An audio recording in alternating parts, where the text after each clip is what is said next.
नमस्कार दोस्तों, स्वागत है आप सभी का हमारे YouTube चैनल साइबर एविल में। दोस्तों इस चैनल पर हम आपके लिए लाते रहते हैं कुछ दिल दहला देने वाली रहस्यमय भूतिया कहानियाँ।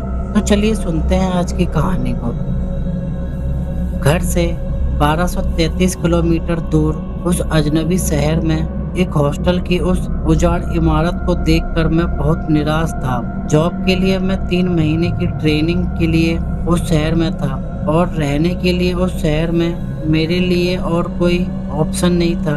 ट्रेनिंग इंस्टीट्यूट हॉस्टल से कुछ दूर था, इसलिए फटाफट रूम अलॉट कराया और मैं खाना खाकर इंस्टीट्यूट चला आया। रूम नंबर 33 मुझे अलॉट हुआ था और उस रूम में मेरे अंडर 5 ट्रेनी और भी थे। उनको एक बेड, एक चेयर और एक अलमारी अलॉट थी। हम 6 ट्रेनीज ने सबसे लास्ट में ट्रेनिंग ज्वाइन की थी, इसलिए हमें हॉस्टल का सबसे बदनाम रूम 33 अलॉट हुआ था। बाकी ट्रेनीज ने उस रूम के अतिरिक्त अन्य रूम अलॉट करा लिए थे, क्योंकि उन्हें हॉस्टल के स्टाफ ने बता दिया था कि उस रूम में कोई नहीं रहना चाहता, क्योंकि 10 साल पहले उस रूम में रह रहे 3 ट्रेनीज ने फांसी लगाकर आत्महत्या कर ली थी। इस सच्चाई को जानकर हम बहुत परेशान हुए थे, लेकिन और भी कोई ऑप्शन न होने के कारण उस रूम में रहते रहे। जल्दी हम लोगों में आपसी मतभेद होने लगे, नौबत झगड़े तक आने लगी, लेकिन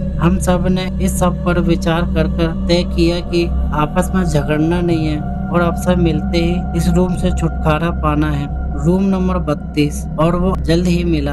हमसे कुछ पहले जो बैच था उसकी ट्रेनिंग समाप्त हुई तो हमारे रूम से कुछ दूर उसी फ्लोर पर खाली हुए रूम नंबर 32 पर हमने कब्जा कर अपने नाम अलॉट करा लिया। वो भयानक रात, दिवाली की छुट्टियों में मेरे रूममेट अपने अपने घर चलने लगे तो सबने मुझे उनके साथ चलने को कहा, लेकिन मैं पढ़ाई के बहाने रुक गया। बाद में पता लगा कि 500 ट्रेनीज में से केवल 3 ट्रेनीज ही हॉस्टल में बचे थे। हम तीनों अलग अलग फ्लोर पर अलग अलग रूम में रह रहे थे।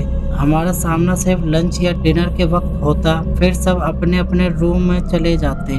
दिवाली से अगली रात मैं खाना खाकर जल्दी से सो गया और रात को अजीब सी बेचैनी से मेरी आंखें खुल गई और मुझे लगा कि मेरा बदन हिल नहीं पा रहा था। ऐसा पहले भी हो चुका था, इसलिए मैं उस जकड़न के जाने का इंतजार करने लगा। तभी मेरा ध्यान गया रूम के तीनों कोनों पर। तीनों कोने, तीनों साए, बिना आकार बिना चेहरे के। मेरा शरीर पसीने से डूब गया और जैसे मैं उस जकड़न से आजाद हुआ, मैंने अपने बिस्तर से दरवाजे की ओर छलांग लगाई और दरवाजा खोलकर बाहर भागा। सारा हॉस्टल अंधेरे में डूबा हुआ था। मैं नंगे पांव दौड़ रहा था, लेकिन हॉस्टल का गेट बहुत दूर लग रहा था। लेकिन मैं कैसे न कैसे दौड़कर हॉस्टल से बाहर निकल गया और हॉस्टल से लगे रेलवे स्टेशन के उजाले में जाकर पहुंचा। जब स्टेशन पर पहुंचा तो बुरी तरह से कांप रहा था। मेरी हालत देखकर कुछ यात्री मेरी ओर देखने लगे, लेकिन कोई कुछ न बोला।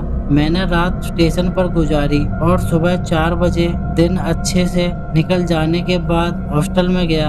वहाँ सब मुझे देखकर हक्के बक्के थे। सबको मेरा रूम खुला देखकर मुझे रूम में ना पाकर हैरानी थी। थोड़ी देर बाद वार्डन भी आ गया और मेरी बात पर उसे कोई आश्चर्य नहीं हुआ और झाड़ फूक की बात करके मुझे समझाना चाहा, लेकिन अब दुनिया की कोई ताकत मुझे उस हॉस्टल में नहीं रोक सकती थी। और हुआ भी यही। मैंने बाकी ट्रेनिंग एक फैमिली का पेइंग गेस्ट बनकर पूरी की। आज भी उस भयानक रात को याद करके मेरे रोंगटे खड़े हो जाते हैं। और वो सब क्या था मैं समझ आज तक नहीं पाया। कौन थे वो साए? क्या ये सब मेरे बेचैन मन का वहम मात्र था?